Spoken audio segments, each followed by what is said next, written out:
Imagina estar en medio del Océano Pacífico durante la Segunda Guerra Mundial.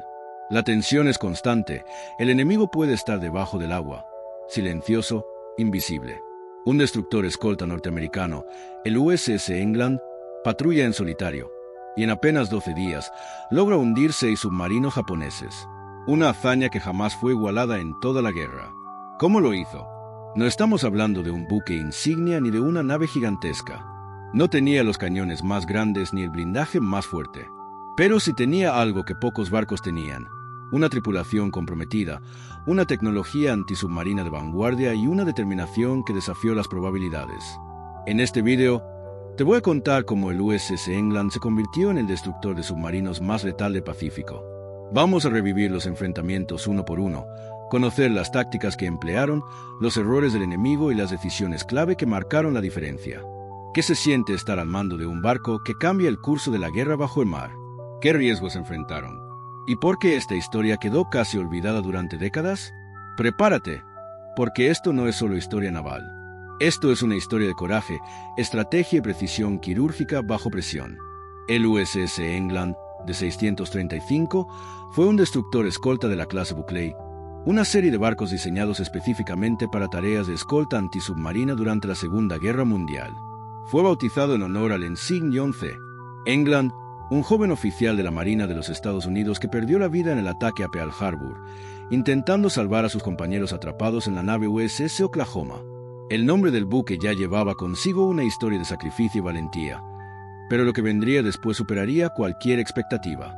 El England fue construido en los astilleros de Bethlehem Steel en Hingham, Massachusetts, y comisionado en febrero de 1944. Su diseño estaba pensado para eficiencia más que para ostentación. Desplazaba alrededor de 1.400 toneladas, tenía una longitud de 93 metros, una velocidad máxima de 23 nudos y una autonomía notable que lo hacía ideal para patrullas prolongadas.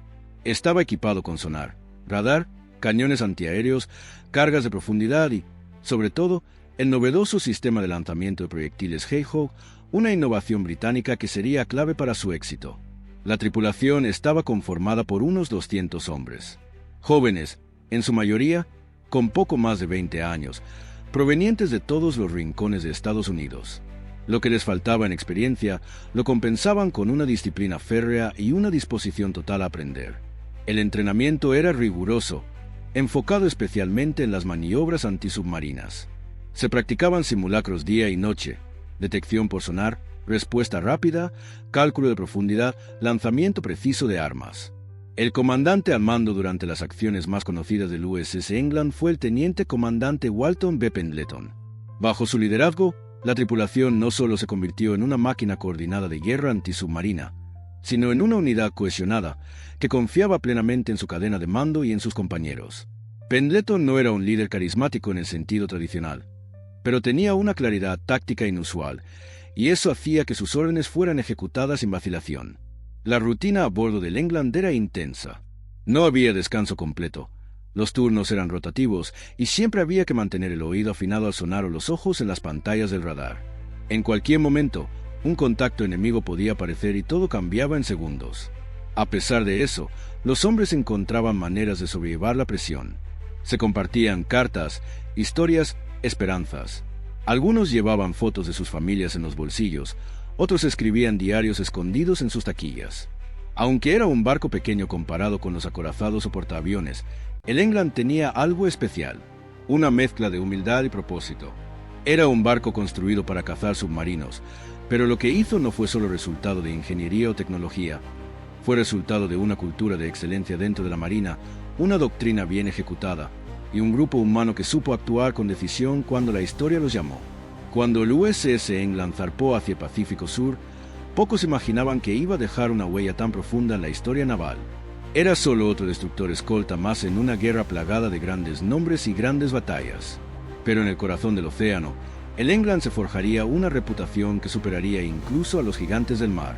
En el siguiente segmento, vamos a ver por qué ese momento fue tan especial en la guerra. El contexto, las amenazas que acechaban desde las profundidades y cómo un pequeño barco encontró su lugar enfrentando enemigos invisibles. Para entender por qué el USS England tuvo una oportunidad única de brillar, tenemos que retroceder y observar el contexto estratégico en el que operaba. A mediados de 1944, el Teatro del Pacífico era un escenario vasto, peligroso y cambiante. Japón, presionado por los avances de Estados Unidos en múltiples frentes, dependía en gran medida de sus submarinos para frenar el impulso aliado. No podían igualar la capacidad industrial ni la cantidad de unidades enemigas, así que necesitaban atacar de forma quirúrgica, hundir buques clave, cortar suministros.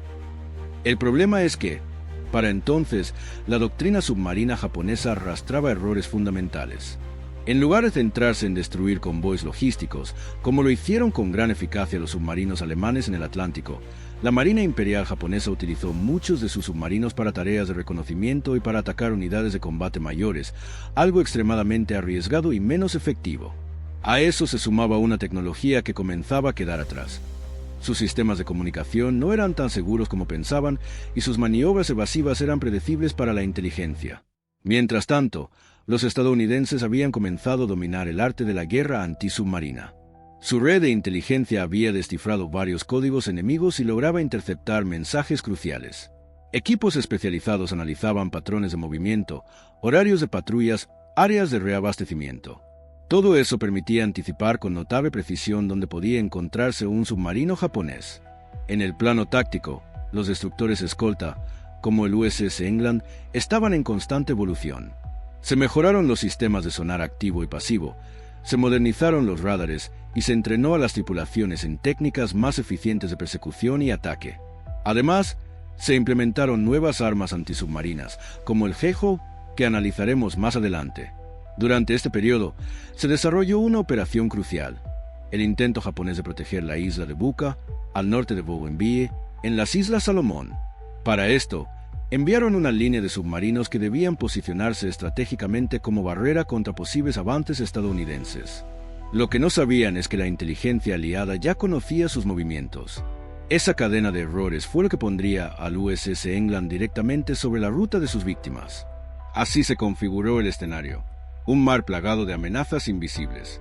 Submarinos japoneses intentando cumplir una misión desesperada, navegando hacia su destino sin saber que un pequeño destructor escolta los esperaba con precisión quirúrgica. Los días siguientes demostrarían que la combinación de tecnología, disciplina y oportunidad podía ser letal, y el primer encuentro estaba a punto de ocurrir. Además, los submarinos japoneses, aunque eran técnicamente capaces, sufrían una falta crónica de recursos. Los torpedos eran limitados y los repuestos escaseaban debido al bloqueo naval progresivo. Esto reducía su efectividad en combates prolongados.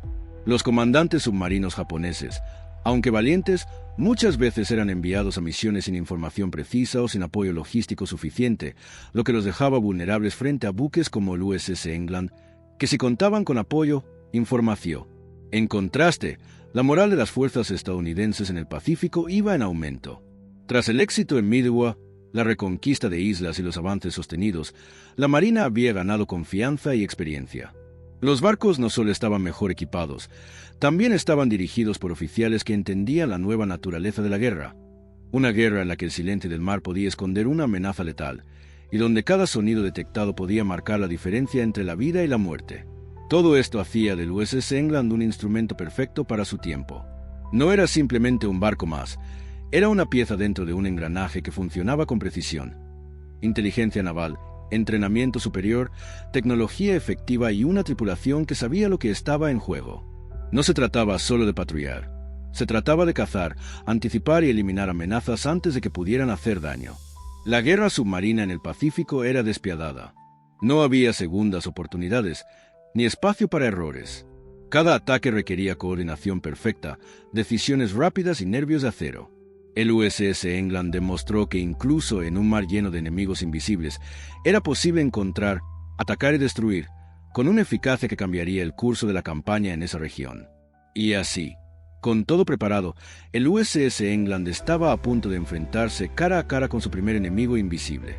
Lo que ocurriría después sería solo el comienzo de una racha histórica. El 19 de mayo de 1944 marcó el inicio de la racha histórica del USS England. Esa mañana, en las aguas del Pacífico al norte de Nueva Caledonia, el destructor escolta recibió información de inteligencia. Había un submarino japonés operando en las cercanías. El radar detectó una anomalía. El sonar confirmó movimientos bajo el agua. Todo indicaba que se trataba del enero del 16, un veterano submarino japonés que formaba parte de la línea de defensa cerca de las Islas Salomón. El comandante Pendleton ordenó máxima atención. Las estaciones de sonar y armas se activaron. Las órdenes fueron rápidas pero claras: mantener contacto y preparar un ataque inmediato. El USS England maniobró con precisión, usando los datos de sonar para calcular la velocidad y dirección del objetivo. Era una danza silenciosa, una caza donde un error podía permitir que el submarino escapara o, peor, contraatacara. El arma elegida fue el Heiho, un sistema revolucionario que lanzaba una andanada de proyectiles explosivos hacia delante del barco. A diferencia de las cargas de profundidad tradicionales, los proyectiles del Heiho solo explotaban si hacían contacto con el casco del submarino, lo que permitía ataques más precisos y una menor interferencia en el sonar. El primer ataque fue fallido. Nada explotó. Silencio. El sonar volvió a detectar movimiento. Reajustaron. Segundo ataque. Esta vez, una serie de explosiones secuenciales confirmó el impacto. El enero del 16 había sido alcanzado. En cuestión de minutos, el submarino desapareció del mapa. El primer éxito del USS England ya era historia. Pero no pasó ni un día completo cuando se repitió el escenario. Otro contacto, otro ataque coordinado. El enero del 18 fue detectado el 22 de mayo. Este submarino intentó evadir al cambiar de profundidad y rumbo, pero el USS England ya había perfeccionado su metodología. Siguieron la estela sonora, ajustaron el ángulo de ataque y dispararon con exactitud quirúrgica. Resultado: segundo submarino hundido. Lo impresionante no era solo la eficiencia, sino la rapidez con la que la tripulación del USS England aprendía y se adaptaba. Cada ataque servía para afinar aún más sus métodos. Se establecieron patrones: cómo reaccionaban los submarinos japoneses, qué maniobras intentaban, cómo se podía prever su próximo movimiento. En solo unos días, el USS England ya era temido. Las comunicaciones japonesas interceptadas mostraban preocupación. No sabían exactamente qué barco estaba hundiendo sus submarinos, pero sabían que algo estaba fallando. Mientras tanto, en la cubierta del England, la moral crecía. No había celebración, porque sabían que la guerra seguía. Pero había una certeza renovada: estaban haciendo historia. Y esto solo era el comienzo. Lo que vendría en los días siguientes consolidaría al USS England como un destructor que no solo defendía, sino que cazaba. Y cazaba con una eficacia que cambiaría la percepción de los submarinos japoneses sobre la guerra bajo el mar. Un dato curioso es que, tras el segundo hundimiento, algunos miembros de la tripulación comenzaron a escribir pequeñas marcas de submarinos en la estructura interna del barco, al estilo de los pilotos que pintaban aviones enemigos derribados en sus fuselajes. No era soberbia, era una forma de registrar lo que parecía increíble. Un pequeño destructor escolta enfrentando y venciendo a máquinas de guerra diseñadas para destruir desde las profundidades. Esa noche, mientras patrullaban nuevamente en formación con otras unidades, el sonar detectó señales sospechosas. Todos sabían lo que eso significaba. No había descanso. Las luces interiores se apagaron, el barco adoptó modo de combate. Las estaciones se llenaron de hombres listos. Estaban entrenados para ese momento. Cada segundo se volvía eterno. El enemigo no se veía, pero se sentía la tensión del mar. Finalmente, el sonar confirmó: otro submarino. Y el USS England, como si se tratara de una coreografía ensayada 1000 veces, volvió a actuar con la precisión de una maquinaria perfecta. La historia del England no era la de una casualidad. Era el resultado de decisiones acertadas, de preparación intensa y de una tripulación que estaba lista para lo peor, y logró lo imposible. Para entender cómo el USS England logró una eficacia tan letal en tan poco tiempo, es necesario hablar del Heiho. Esta arma fue una de las claves tecnológicas más importantes en la guerra antisubmarina y una revolución táctica en su época. El Heiho era un lanzador de proyectiles de profundidad que disparaba entre 24 y 48 cargas explosivas en un patrón semicircular hacia adelante del barco, no hacia atrás como las cargas de profundidad tradicionales. Cada una de estas pequeñas bombas solo detonaba al hacer contacto directo con el casco del submarino, lo que tenía dos ventajas fundamentales. Primero, permitía mantener la precisión del sonar ya que no se generaban explosiones inútiles que entorpecieran las señales acústicas. Y segundo, confirmaba si el ataque había sido exitoso o no, sin necesidad de esperar a ver restos flotando. El USS England utilizó el Heiho con una destreza que asombró incluso a los altos mandos navales. La coordinación entre el operador de sonar, El oficial de armas y el timonel tenía que ser perfecta. El cálculo del rumbo, la distancia a la velocidad del blanco, debía realizarse en segundos, y cada error podía significar un ataque fallido o una oportunidad perdida. Además, el Hedgehog era mucho más silencioso que las cargas de profundidad. Esto permitía al barco mantener su discreción por más tiempo, lanzando ataques sorpresivos antes de que el submarino pudiera reaccionar o sumergirse más profundamente. Era, en cierto modo, una emboscada tecnológica. Otra ventaja era la velocidad de recarga. Las cargas podían ser reabastecidas rápidamente por la tripulación entrenada, lo que permitía repetir el ataque en pocos minutos. Esto contrastaba con otras armas que requerían mayor tiempo para reposicionarse o recalibrarse. Pero ninguna tecnología funciona sola. El verdadero poder del Hedgehog surgía de la sinergia con una tripulación bien entrenada. En el caso del USS England, esa simbiosis fue perfecta. Lo que muchos barcos apenas empezaban a entender, el England lo había dominado. El resultado, una precisión quirúrgica, la capacidad de detectar, atacar y destruir en cuestión de minutos. El Hedgehog no solo cambió la manera de enfrentar submarinos, cambió la forma de ganarles.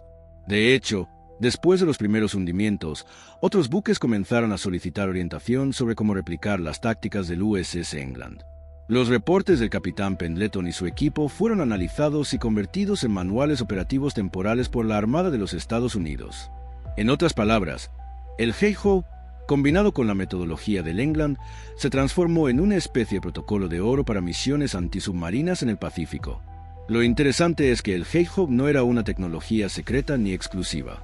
Estaba disponible para muchas unidades, pero eran pocas las que sabían utilizarla con tanta eficacia. El secreto estaba en la preparación, en el entendimiento profundo del entorno de batalla y en la comunicación casi telepática entre los miembros clave del equipo de combate.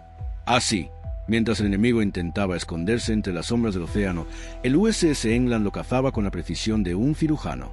El Hedgehog era su bisturí, y el resultado eran hundimientos limpios, sin margen de error. La guerra submarina acababa de cambiar, y el USS England estaba al frente de esa evolución. Entre el 19 y el 31 de mayo de 1944, el USS England escribió una de las páginas más sorprendentes de la historia naval. En apenas 12 días, hundió 6 submarinos japoneses. No es una exageración ni una historia embellecida. Es un hecho registrado, confirmado y nunca igualado por ningún otro buque de guerra de su tipo. Esa semana letal no solo marcó al enemigo, sino que convirtió al England en leyenda. Todo comenzó con el hundimiento del enero del 16 al 19 de mayo. Fue una operación quirúrgica, con la utilización del Hedgehog basada en datos de inteligencia interceptada. La moral a bordo subió, pero nadie se imaginaba que ese solo era el primero. El 22 de mayo, 3 días después, localizaron al submarino Ro-106. Este intentó escapar a profundidad, ejecutando maniobras evasivas complejas, pero el England no lo soltó. Tras varios patrones de ataque, el Hedgehog hizo contacto. Segunda baja. Ese mismo día, pocas horas después, otro contacto. Era el Ro-104. La tripulación del England ya trabajaba como una sola mente.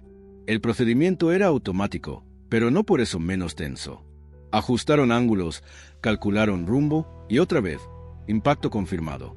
Tercer submarino japonés hundido. El 24 de mayo, siguió el Ro-116. Para entonces, los comandantes enemigos ya sospechaban que algo anormal ocurría.